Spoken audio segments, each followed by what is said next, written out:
Mesdames, Messieurs, bonjour. J'espère que vous allez bien. Nous sommes heureux d'être avec vous ce matin sur les antennes de For You Média Africa dans le cadre de votre émission On remue l'actu de ce jour. Le sujet du jour nous conduit en Guinée-Conakry et notamment la transition, la réduction de la transition au départ fixée à 36 mois. La CEDEAO a eu à avoir un délai de 24 mois avec les autorités guinéennes de la transition. Quel regard vous portez sur les 24 mois de la transition en Guinée-Conakry? On en parlera tout au long de cette émission avec notre consultant permanent, M. Numbisi Wafo. On en parlera également avec mes collaborateurs qui sont sur ce plateau. Je commence par vous, Kwechu. Bonjour. Bonjour Mouto, bonjour à nos nombreux téléspectateurs, à tous nos auditeurs, à tous ceux-là qui nous suivent au travers de nos différentes plateformes internet. On est content d'être avec vous et merci encore de nous retrouver. Avec toi, on te retrouvera dans le cadre de l'image du jour. Est-ce que tu vas nous amener une image assez insolite quand même, peut-être pas de l'ordre du fait divers, mais qui nous replongera dans l'histoire de l'Afrique, qui se retrouvera avec celle du Japon. Donc voilà. Je mets assez de mystère, ce sera à découvrir en tout cas. Voilà, effectivement, ce sera tout à l'heure. Il est également là, le seul coq de la basse-cour, Koumabité, bonjour. Bonjour Mamuto, bonjour à nos chers téléspectateurs qui sont nombreux déjà à s'habituer au programme On remue l'actu, une émission de lundi à vendredi. On est là pour remuer l'actualité avec vous Mamuto et le peuple camerounais et le peuple tout entier africain également. Voilà, le peuple tout entier africain également. On te retrouvera tout à l'heure dans l'info du jour. Qu'est-ce que tu as préparé pour nous ce jour? Également, on va faire un tour en N'Djamena où on parle depuis quelques jours de l'insurrection. On parle de violence de ce côté-là, où le président Idriss Déby Itno, en tout cas le président de la transition Idriss Déby Itno, qui stipule donc que l'insurrection est donc soutenue par les étrangers. De toutes les façons, on va revenir sur cette actualité au cours de cette émission. Effectivement, ce sera tout à l'heure dans le cadre de l'info du jour. À présent, intéressons-nous à l'essentiel de ce que vous êtes censé savoir, le sujet du jour.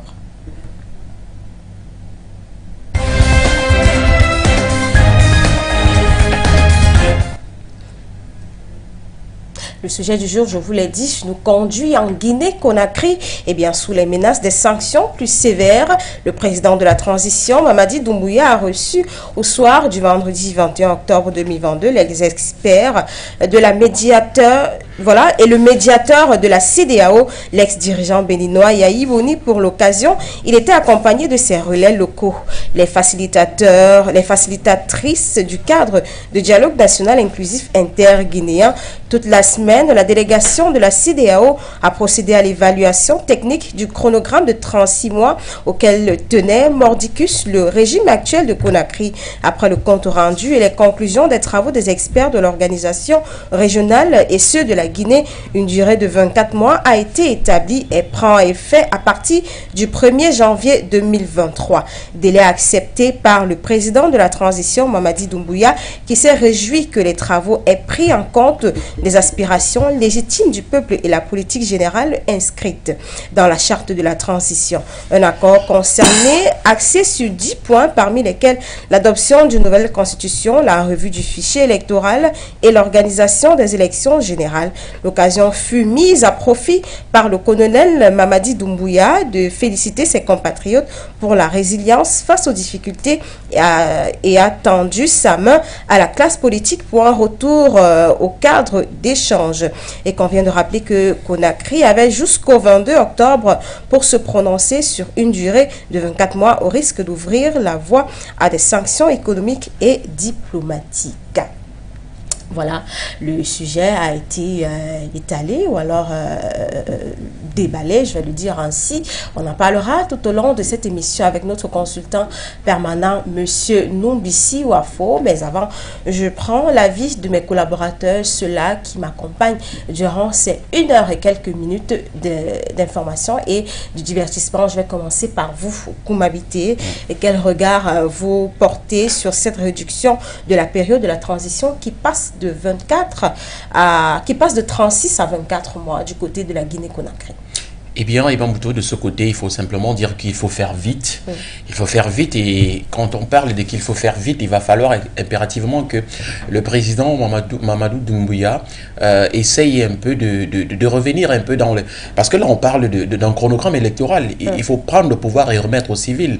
Et là, la CEDEAO a l'obligation d'accélérer le processus. Puisque si on reste dans la logique qu'il va falloir plus de mois que possible, à un moment donné, ça serait un peu comme donner du pouvoir à la transition définitivement. On en a vu de l'autre côté du pays voisin, le Tchad, où là-bas, les élections, ou alors la transition a pris beaucoup plus de temps, notamment on est passé de 18 mois et on a à 24 mois, chose qui n'a pas ça n'a pas fait l'unanimité. Et maintenant, de l'autre côté, on prend juste des exemples comme ceux-là, et puis on revient au niveau de la Guinée, et on se dit non, il ne faudrait pas quand même que le président de la transition, même s'il va falloir qu'il pose la candidature demain après-demain, il faut quand même qu'on... Le président Mamadi Doumbouya s'est plié aux exigences de la CEDEAO. Tout à fait, parce que justement, c'est pour fuir en fait à un moment donné les sanctions.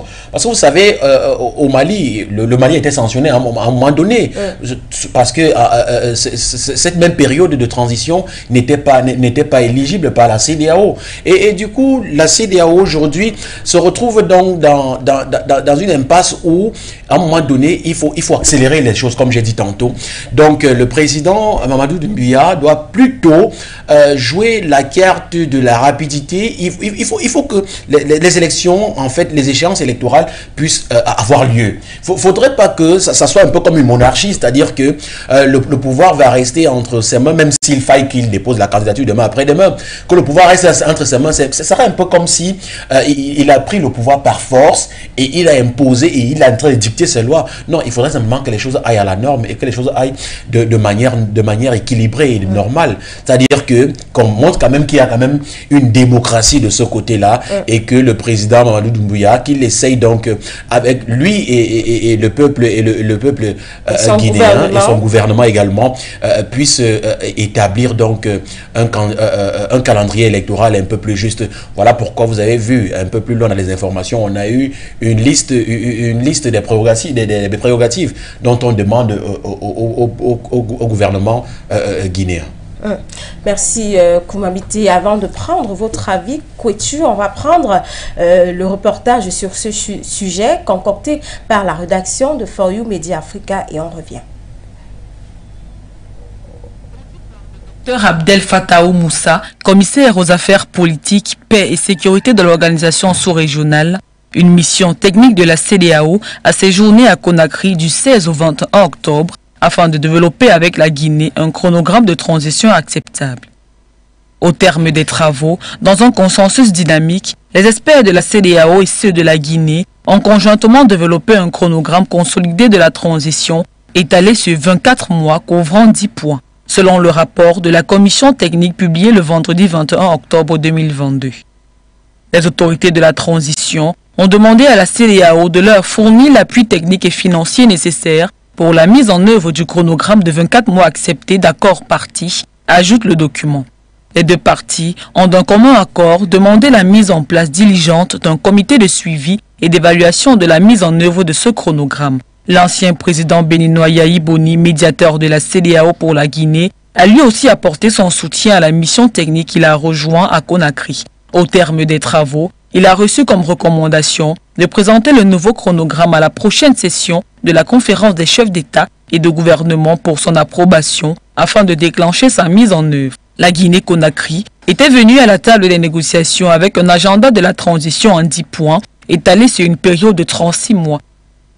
Une durée qu'avait adopté le Comité national de transition, organe législatif de la transition le 11 mai 2022. La CEDEAO avait jugé le calendrier inacceptable et avait déclenché une série de sanctions graduelles au pays et aux principales autorités du Comité national pour le redressement et le développement.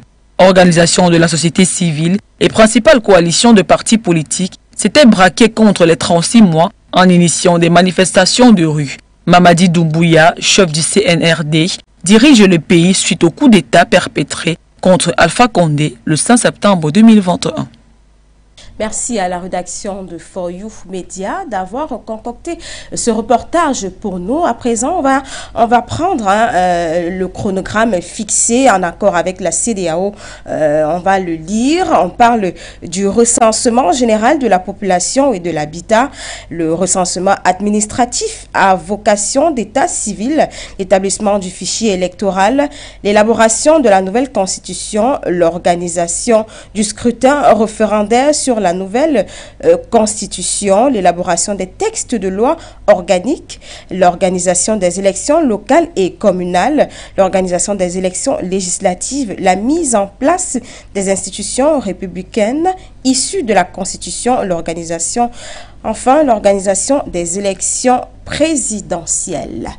Kwechou, quel est le regard que vous portez sur cette réduction de la transition en Guinée-Conakry qui passe de 36 à 24 mois? Alors, elle est de 24 mois et 24 mois pour pouvoir tabler sur les 10 plans, c'est assez court. Bon, c'est pas court, mais disons, les choses pressent. C'est-à-dire que dès le 1er janvier prochain, il faudra effectivement passer rapidement à l'acte. Quand on sait qu'on est aujourd'hui à 1 an, déjà un peu plus, du passage au pouvoir du colonel, ça apporte plus de lumière. Donc, des législatives suivies encore finalement des présidentielles. Donc, c'est un chronogramme qui a été bien pensé et qui, ma foi, on ne peut plus crédible.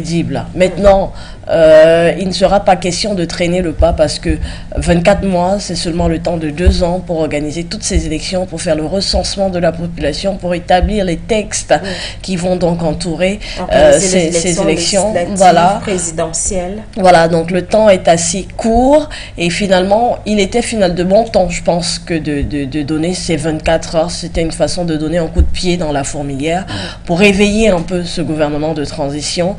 Question qu'il passe à l'acte après 1 an sans réellement avoir implémenté quoi que ce soit des décisions qui avaient été prises lors déjà de son passage au pouvoir en septembre 2021. Donc, les 24 mois commencent dès le 1er janvier 2023, c'est-à-dire dans seulement 2 mois. 2 mois. Et voilà, donc le temps de 2 mois, j'espère pour ma part que ce sera donc une façon pour la Guinée finalement d'avancer quand on a l'impression que depuis 1 an, il y a une sorte de stagnation du jeu politique donc en Guinée-Conakry, parce que rien concrètement de ce qui avait donc été dicté par le colonel Mamadi Doumbouya n'a été implémenté. Et voilà, aujourd'hui les 36 mois qu'il avait demandé, je pense que c'était quand même beaucoup, et que de réduire à 24 mois de la part de la CEDEAO, et d'ailleurs CEDEAO à qui on pourrait au moins pour une fois reconnaître une victoire, une efficacité, un brin d'efficacité, Boni Yahi, donc qui aura quand même pesé de tout son poids. Voilà, qu'on ne se limite pas à des mots, mais que finalement on est clairement une avancée notoire dans la politique. Qu'il puisse avoir des actions concrètes. Effectivement. Merci Kwechou. Tout à l'heure on prendra l'avis de notre consultant, M. Noubissi Wafo, mais avant on se retourne vers Koumabité pour l'info du jour. Sans transition. Eh bien, et Mamoto, l'info du jour comme l'annoncé en début de cette émission, on va faire un tour rapidement au Tchad où on parle donc de manifestations et insurrections de ce côté-là. Que se passe-t-il exactement en N'Djamena, mesdames et messieurs?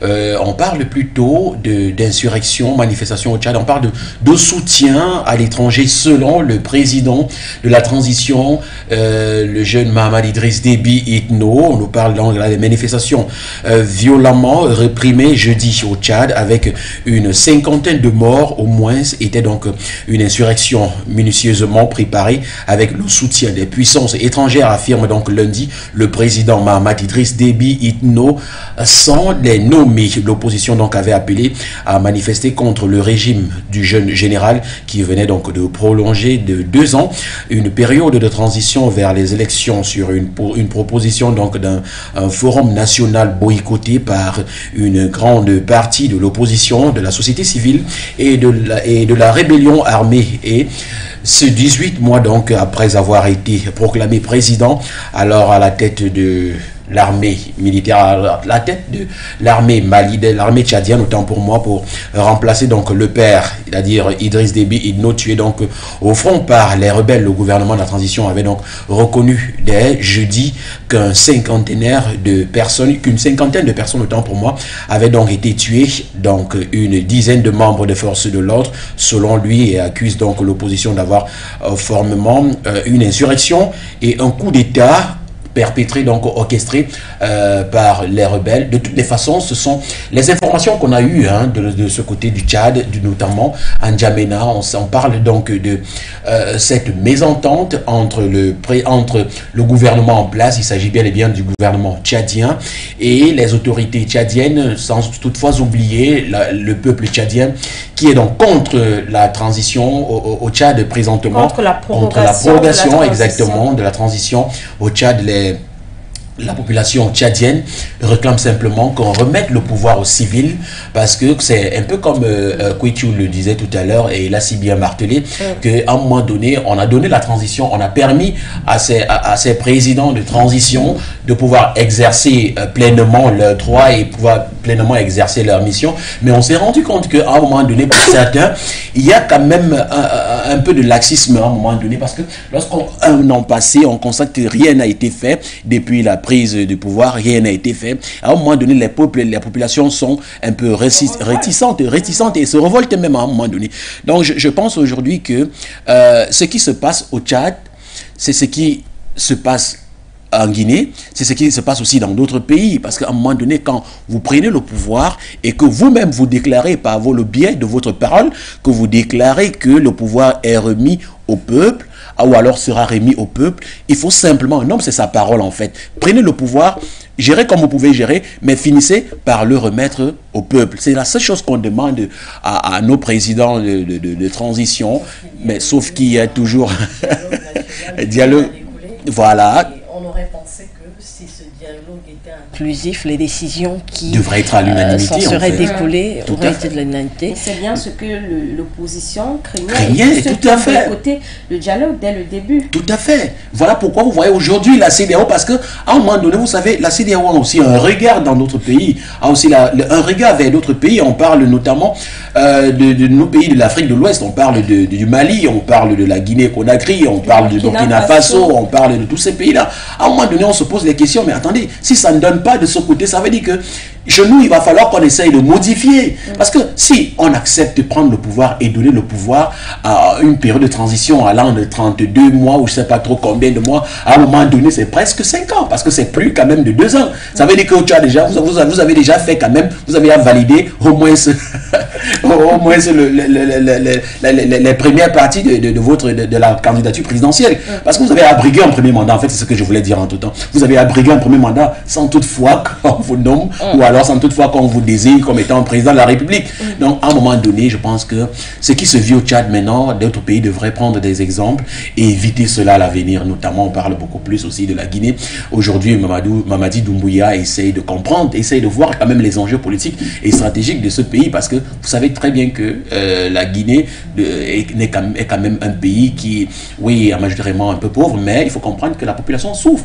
Et à un moment donné, faites plaisir à la population et après, on va voir ce qui va en suivre. Voilà, on verra bien ce qu'il s'en suivra. On s'intéresse actuellement à la revue des Unes. C'est avec Kouitou. C'est effectivement la revue des Unes qui va s'en suivre, comme habité. Alors, voilà, et on rejoint donc l'Afrique de l'Ouest dans notre revue des grandes unes ce matin, notamment le Mali qui sera donc qui fera la première des unes de notre tour des unes de ce matin, notamment avec le site internet maliweb.net. Mali, les récriminations de la classe politique à l'avant-projet du texte de la nouvelle constitution. C'est donc un article que je vous invite à lire vivement, de quoi il retourne. Simplement revenir sur le fait que quelques jours après la publication de l'avant-projet de texte de la nouvelle constitution, donc du côté du Mali, une partie de la classe politique a réagi et fait des récriminations sur le contenu donc de ce texte. Faut rappeler donc que le week-end dernier, à la pyramide du souvenir de Bamako, plusieurs politiques du mouvement démocratique du 26 mars 1991 se sont retrouvés à l'invitation de la DEMA, association présidée donc par Dame Saïka Didia Tousso, pour engager donc la réflexion sur la nouvelle constitution en gestation. Voilà, dans cet article, vous avez notamment les différents griefs sur cet avant-projet et autres remarques de la classe politique malienne. Après le Mali, on s'intéresse à la Guinée-Conakry notamment, où on évoque l'ancien président guinéen, aujourd'hui président déchu, Alpha Condé, en exil en Turquie. Où est passée l'ex-première dame? C'est la question donc que se pose aujourd'hui le site d'information guinénews.org. Une absence du pays depuis juillet 2021 de l'ex-première dame Adja Djene Condé, qui n'est donc plus retournée au bercail jusqu'à aujourd'hui. Voilà, du coup d'État de septembre 2021 qui a emporté son époux. On se pose bien la question de savoir où est-elle passée, selon les informations relayées notamment par ce site. L'épouse du président Alpha Condé n'a non plus encore effectué un déplacement en Turquie. Si elle n'est pas en Turquie, elle n'est pas en Guinée. Où se trouve-t-elle? Peut-être elle est dans un mariage. En tout cas, de toutes les façons. On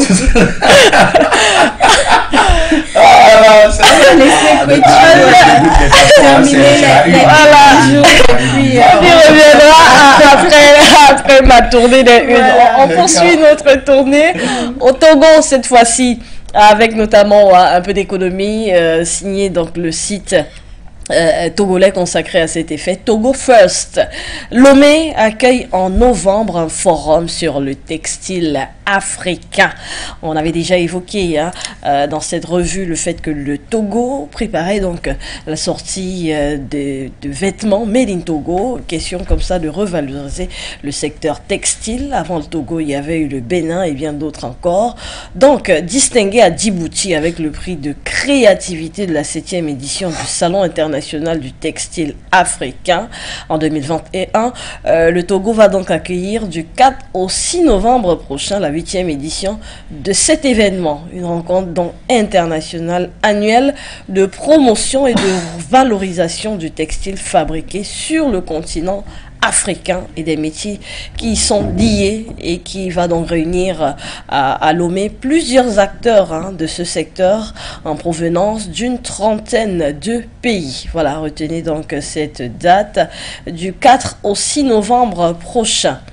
Après le Togo, on s'intéresse au site d'information panafricain Jeune Afrique.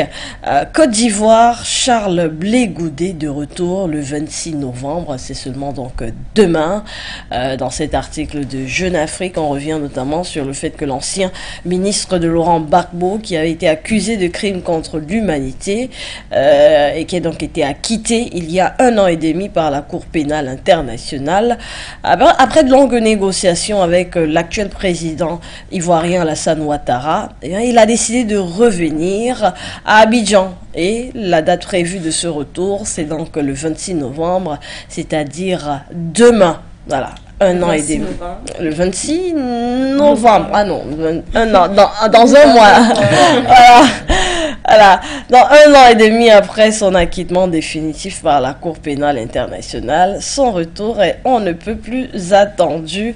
Ce sera exactement dans un mois. On sort de notre revue des unes au Cameroun avec le quotidien public Cameroun Tribune, qui parle de la coopération aux affaires, l'offensive coréenne.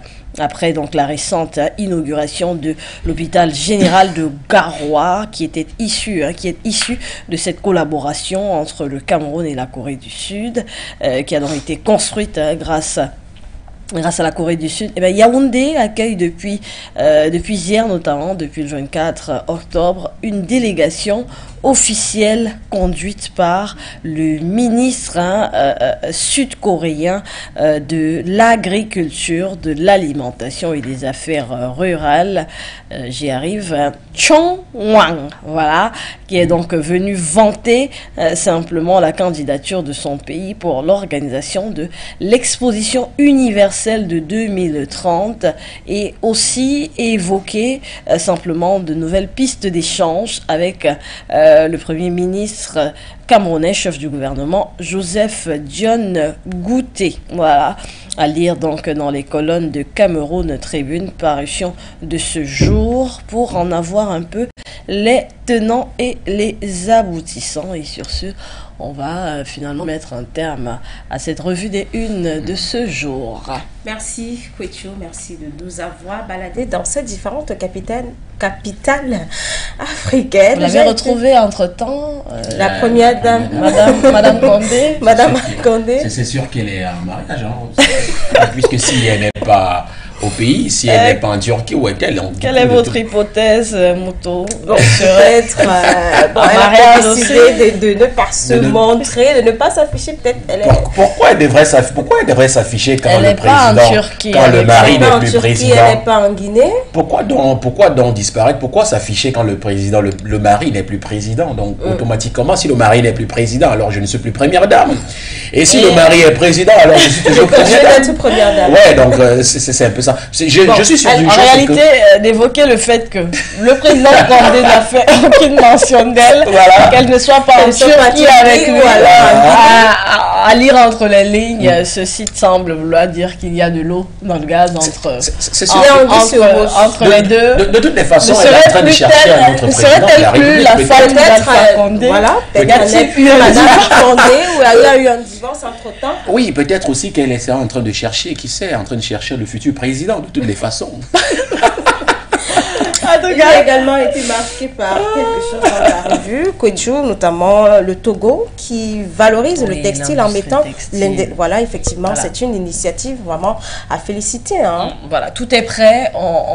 J'avais partagé avec vous ici quelques images de ces industries et de ces machines flambant neuves qui déjà sont en train de tourner pour produire dès 2023 des vêtements consommés pas seulement en Togo, en Afrique globalement, et même au-delà de l'Afrique, du Made in Togo. Voilà. Ça va nous sortir un peu de ces grandes firmes internationales qui renflouent donc l'Afrique de ses vêtements seconde main, Made in Bangladesh, Made in China, ou encore Made in India, Canada. Sont installées la plupart de ces grandes entreprises de prêt-à-porter qui fournissent l'Europe et qui l'Europe, après avoir utilisé les balances en Afrique. Ce serait bien aussi de voir finalement Made in Togo, Made in Benin, Made in Cameroun, pourquoi pas? Made in Côte d'Ivoire, en France, on porte et on voit cette étiquette. Made in Africa. C'est d'autant plus qu'on est grands producteurs de coton et je vous rappelle que le Cameroun fait partie. Je vous rappelle que le Cameroun fait partie des premiers producteurs de coton en Afrique centrale. Donc du coup, le Cameroun aujourd'hui ravitaille le Tchad, le Gabon, la Guinée équatoriale, bref, tous ces pays de la CEMAC. Espérons que tous ces pays africains suivront le même chemin que le Togo. Tout à fait. Voilà.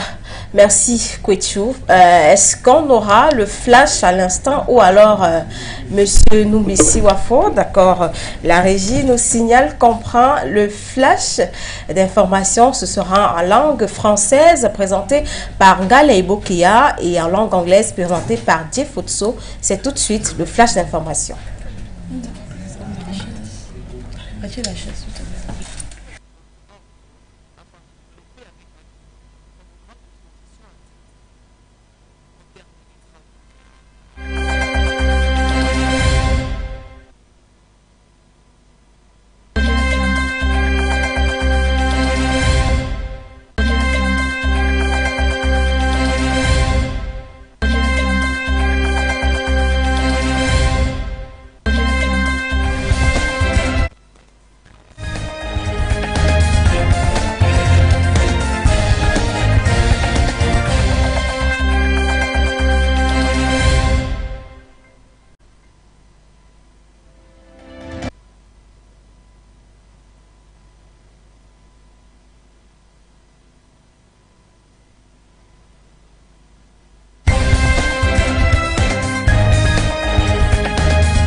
Voilà, mesdames, messieurs, vous êtes sur les antennes de For You Media Africa.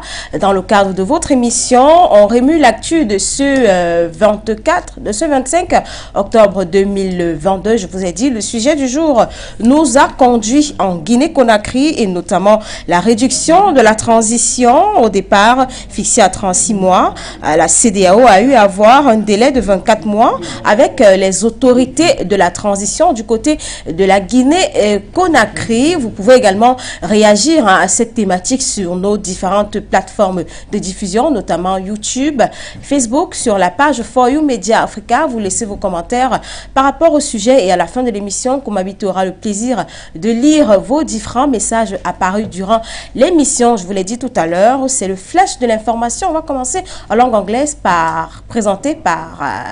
langue française, présenté par Ngala Ibokia.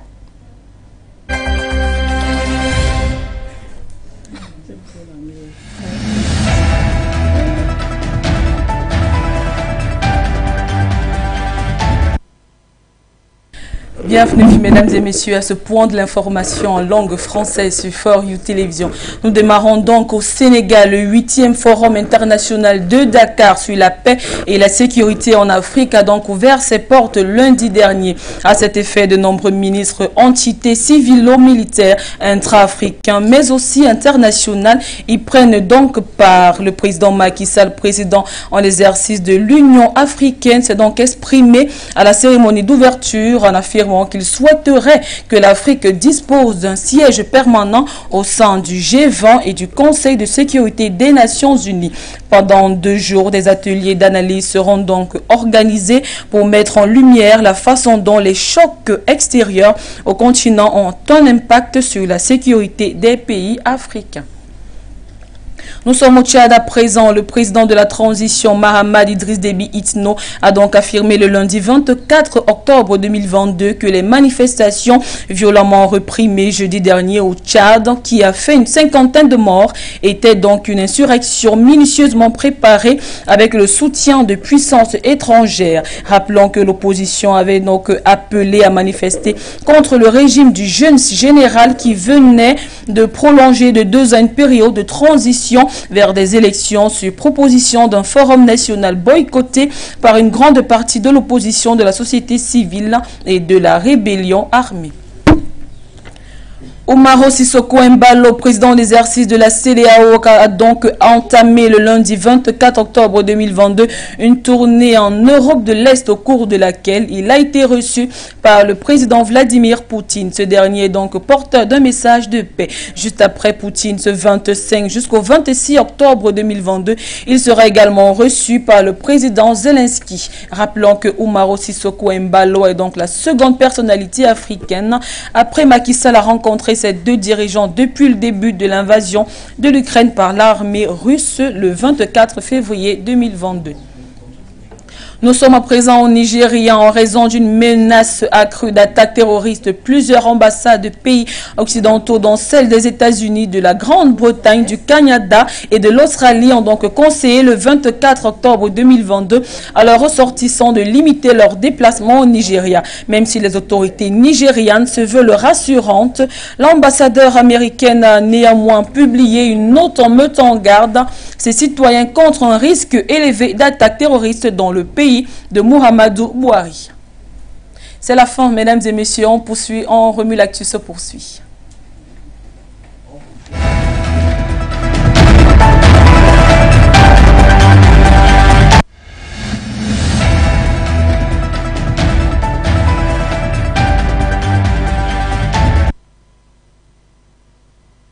It's mine this morning, ladies and gentlemen. Welcome to News Brief over For You Television. J Photo, my name. Let's kick off in the Senegal, precisely in West Africa, to talk about Dakar International Forum on Peace and Security in Africa opens its doors, a place for discussion and analysis of the continent's security challenges. This inclusive conference involved ministers, civil, military entities, intra-African but also international. Africa must make an effort on its own security. There must be African solidarity first before calling for foreign solidarity. Then we must focus on the training of man, the first capital of Africa. We have to take care of the youth, explained Mohamed Znagi Ul Zidamet Eli, General Defense and Security Expert of the G5 Sahel. Senegal President Macky Sall, current chairman of the African Union, spoke at the event which he hopes will support Africa's request for a permanent seat within the G20 and the UN Council. Up next, we go and see how the president of ECOWAS tend to discuss peace with Putin and Zelensky. Umaru Sissoko Embalo will be the second African head of state to be received by Putin since the start of the war after the Senegalese Macky Sall, current president of the African Union. This visit comes after the last vote of the UN General Assembly, which has seen changes in the choices of some African countries. I'm going to Russia. I will be with President Vladimir Putin, declared the Bissau-Guinean leader.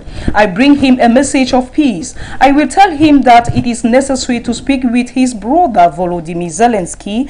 Spends often with Zelensky, just like Emmanuel Macron, moreover, on these subjects.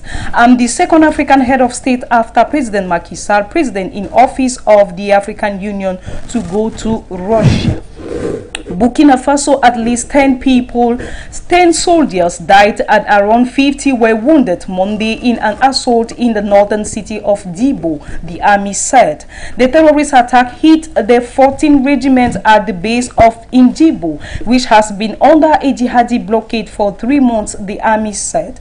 The preliminary toll is 10 soldiers falling during fighting and about 50 injured and being treated, the statement said. On the enemy side, at least 15 people of terrorists have been counted during mopping up operations which are still underway. Dibo's population of sub 30,000 has been cut off for 3 months, with jihadis controlling the main roads after blowing up bridges. Finally, let's go to Russia to see how the NATO wants Russia over Ukraine dirty bomb claim. NATO Secretary General has warned Russia over its false claim that Kyiv might use a dirty bomb, conventional explosive laced with radioactive material. Jens Stoltenberg tweeted that the NATO allies reject this allegation and Russia must not use it as a pretext for escalation. Russian Defense Minister Sergei Shoigu made the dirty bomb remarks in a call with his UK counterpart Ben Wallace. Ukraine also condemned the remarks. President Volodymyr Zelensky said this meant Russia itself could be preparing an attack of this kind. On Sunday, Mr. Shoigu also held a flurry of phone calls with the defense ministers of the US, France, and Turkey, voicing Moscow alarm. He provided no evidence to back up his accusation. On that, we put a close to this edition. Thanks for your kind attention. Keep on Remue-L'actu.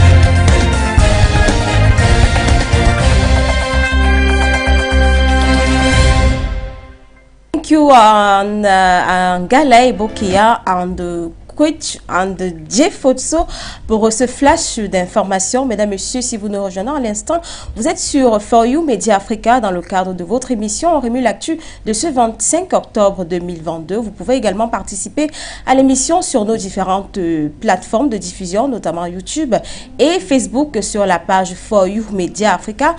Vous laissez vos commentaires et à la fin de l'émission, Komabité aura le plaisir de lire tous vos messages apparus durant l'émission. Je vais me retourner vers vous, Kwechu, pour l'image. C'est tout de suite.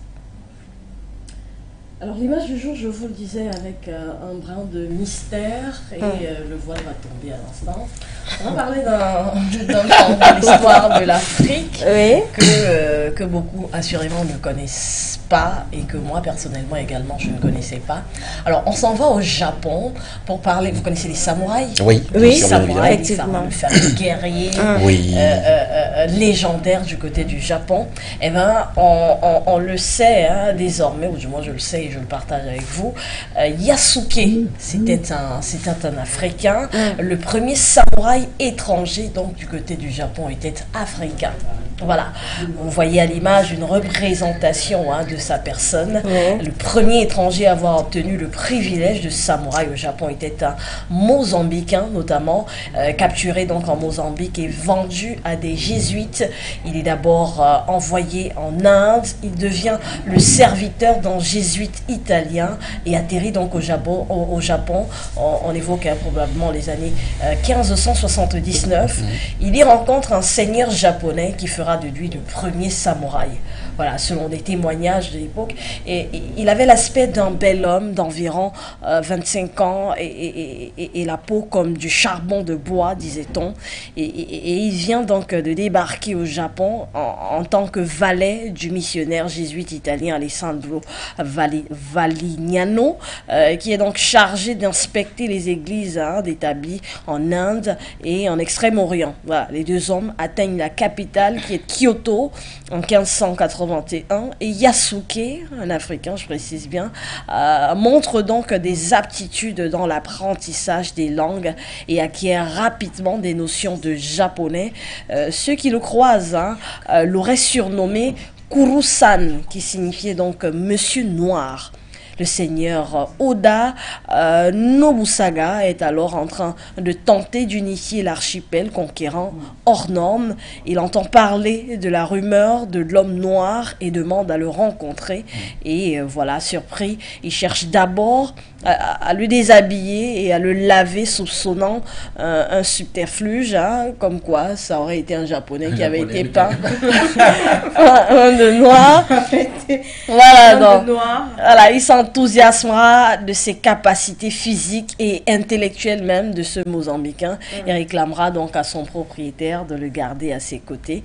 Et Yasuke suscite donc d'autant plus d'étonnement qu'il mesure près d'1,90 m, près de 2 mètres donc, devant des Japonais plutôt courts, petits de taille. Il était comme un géant au milieu donc de ces Japonais. Voilà, un véritable géant en comparaison des Japonais d'ailleurs du XVIe siècle qui, dit-on, étaient encore plus petits de taille qu'aujourd'hui. Comment on fait ce rapprochement-là, cette différence-là? Avec monsieur qui est grand de taille, noir, et puis on déclare ouvertement que non, en fait, il n'est pas noir, c'est juste qu'il a mis, il a juste coloré le corps, et puis voilà. C'était un peu... Voilà, brièvement, pour terminer l'histoire, on va dire qu'elle se termine cependant mal, alors qu'il a pris contrôle des 2 tiers du Japon. L'ancien empereur Nobugana passe donc du temps dans la capitale, dans le temple de Honnoji en 1882. Il n'est pas accompagné que de quelques dizaines de gardes, donc les Yasuke, et voilà, pendant un laps d'insécurité, on va dire comme ça, l'empereur est déchu et voilà, ses plus proches protecteurs, donc notamment cet Africain, périront. Mais voilà, quelques descendants sont restés. Vous avez pu voir à l'image quelques de ces Africains au Japon datant du XXe siècle qui encore étaient vêtus dans des tenues traditionnelles. Un Africain, Yasuke, retenez son nom, premier étranger à avoir obtenu le privilège d'être samouraï, oui, par ses qualités athlétiques et intellectuelles. Il avait mérité donc, selon en tout cas les Japonais, d'arborer ce titre. Encore qu'au Japon, vous savez, à l'époque, c'était... vous savez, quand on parlait de samouraï, quand on disait que vous êtes un samouraï, c'était... à un moment donné, vous avez la décision de pouvoir vous ôter la vie à vous-même. Parce que lorsque vous êtes en mission, et puis que la mission échoue, automatiquement, vous faites ce qu'on appelle le sacrifice ultime. C'est-à-dire que, automatiquement, vous allez... Ils ont toujours un truc là, un petit poignard, pour se... Un sabre. Un petit sabre là, pour se... C'est un devoir de la légende. Voilà, vous-même, vous vous faites là. Voilà. Très, très difficile quand même de l'accepter quand même. J'ai retenu le nom Yasuke. Yasuke. Merci. Il ne faut pas confondre avec Sasuke. Pour ceux qui sont fans Il des s'agit mangas. bien de Yasuke, pas Sasuke. Premier étranger à avoir, Des samouraïs. avoir obtenu Voilà, la des possibilité samouraïs. d'être samouraï, qui était africain. Chose qui est d'abord quand même un peu très difficile. Voilà. C'est l'Afrique qui a toujours gagné. Hein, donc. Est-ce qu'on aura finalement M. Wafo ou pas? La réalisation. Peut-être il nous reste quelques minutes pour sortir de ce débat, de cette édition de l'émission On remue l'actu de ce jour. Koumabité, quel est le... Voilà, est-ce que vous pensez que ces 24 mois seront suffisants aux autorités de la Guinée pour un retour à l'ordre constitutionnel? Eh bien, 24 mois, c'est 2 ans. 2 ans, et quand on parle de 2 ans, c'est vrai qu'à un moment donné, on peut pas affirmer quand même que les 24 mois seront suffisants. Mais il faut comprendre quand même, parce que lorsqu'on relit, on revient sur les accords de la CEDEAO, on parle ici, on a numéroté, on parle ici du recensement général de la population et de l'habitat. Est-ce qu'on pourra recenser donc ces Guinéens en 24 mois? Ma foi, ce serait un peu, bon, pas impossible. Mais j'ai comme impression que ça sera pas difficile, ça sera pas facile du tout. Maintenant, si on revient au niveau du deuxième point, on parle là du recensement administratif et à vocation d'état civil. Est-ce qu'on pourra aussi recenser à ce niveau? Ça, bref, je le dis pourquoi? Parce que à un moment donné, excusez-moi, je vais un peu être direct, parce qu'à un moment donné, les 1 an déjà, parce qu'il faut le rappeler qu'il a pris le pouvoir en 2021. Les 1 an passés au pouvoir, à un moment donné, ces 1 an pouvait jouer au recensement. On pouvait profiter de ça pour recenser la population guinéenne. Mais on s'est retrouvé 1 an, oui, peut-être, il n'y a pas eu de suite en fait, il n'y a pas eu de suite favorable. Donc, je pense quand même qu'il y a les points qu'on a cités là, qu'en 1 an, les 1 an précédents quand même pouvaient servir à faire certaines choses. Et maintenant, les 24 mois à venir, c'était simplement pour tabler sur les échéances électorales et essayer de voir dans quelle mesure le gouvernement guinéen pourrait peut-être mettre un chronogramme, parce qu'on parle là d'un chronogramme électoral, pour que la Guinée puisse quand même sortir indemne de ces échéances électorales, parce qu'on sait, 24 mois, pour moi en fait, c'est pas suffisant. Organiser des élections législatives, organiser les élections, faire des recensements, faire de ci, ça, c'est quand même énorme en fait. Moi, je me dis que les 1 an précédents que Mamadi Doumbouya a fait au pouvoir déjà, je pense que ça pourrait peut-être servir, ou alors ça aurait dû servir à autre chose quand même, à recenser quand même la population. Ou alors à réaliser l'une de ces promesses. Tout à fait. Ça pourrait quand même, à un moment donné, faciliter la tâche pour la CEDEAO de pouvoir dire, bon, ok, d'accord, 24 mois, c'est spécialement pour les élections, et on parce voit... Parce qu'on a vu des preuves durant la transition. Tout à fait. Bon, 24 mois quand même pour moi. Voilà, Kwetu, vous partagez cet avis de comment... Alors, c'est les 2 points sur lesquels je suis assez dubitatif quand même, quand je me projette sur les 24 mois. C'est l'élaboration d'une nouvelle constitution. Voilà. L'établissement déjà d'un fichier électoral, ça va de soi. L'élaboration d'une nouvelle constitution et l'organisation d'un référendum sur la nouvelle constitution. Voilà, quand on sait que c'est le socle quand même d'un pays qui est bâti sur ces textes, et de trouver un accord général autour de ces textes qui détermineront finalement la suite des hostilités. Il faudra que tous les Guinéens finalement puissent être d'accord ou se concilier autour des textes qui seront établis, et tout se jouera là. Donc voilà, 2 points des plus essentiels. Maintenant s'en suivront les élections locales, législatives et autres, mais qui pour moi découleront forcément de ce qui aura été déterminé lors de l'établissement donc de cette constitution. Voilà, on est aujourd'hui dans une période où dans la plupart de ces pays, je cite le Mali, la Guinée aujourd'hui, le Burkina Faso, le Tchad Tchad désormais. Oui. On est dans des périodes de transition hein, qui chez d'aucuns se passent relativement bien et chez d'autres pas du tout. Et voilà, ce qui se passe aujourd'hui au Tchad est des plus tristes et on n'aimerait pas voir les mêmes heurts aujourd'hui du côté de Guinée-Conakry, qui, il faut le dire, ne connaît pas forcément un calme conséquent dans tout le pays. Hein, parce que le FNDC encore continue de faire des mouvements. Malgré qu'ils ont été dissous. Oui, tout à fait. Voilà, la semaine dernière déjà, quand il y avait des marches au Tchad, du côté de la Guinée également, il y avait des troubles. Il y avait des troubles du côté de Conakry. Donc, si déjà au niveau de la réécriture de ce texte fondamental quand même à tout pays qu'est la Constitution, il y a une mésentente entre l'opposition et le parti de transition et le gouvernement de transition, je crains que la suite finalement des événements ne puissent pas se faire tant il y aura un remue dans tout le pays. Merci Kouetchou. Mesdames, Messieurs, c'est ici que s'achève cette édition de l'émission On remue l'actu. On n'a malheureusement pas eu l'analyse de notre consultant, Monsieur Noubissi Wafo, mais nous vous promettons, demain, on aura certainement l'analyse ou alors les avis de Monsieur Noubissi Wafo. Nous vous donnons rendez-vous demain pour une autre édition. D'ici à là, portez-vous bien, passez une excellente journée et restez en compagnie de nos programmes.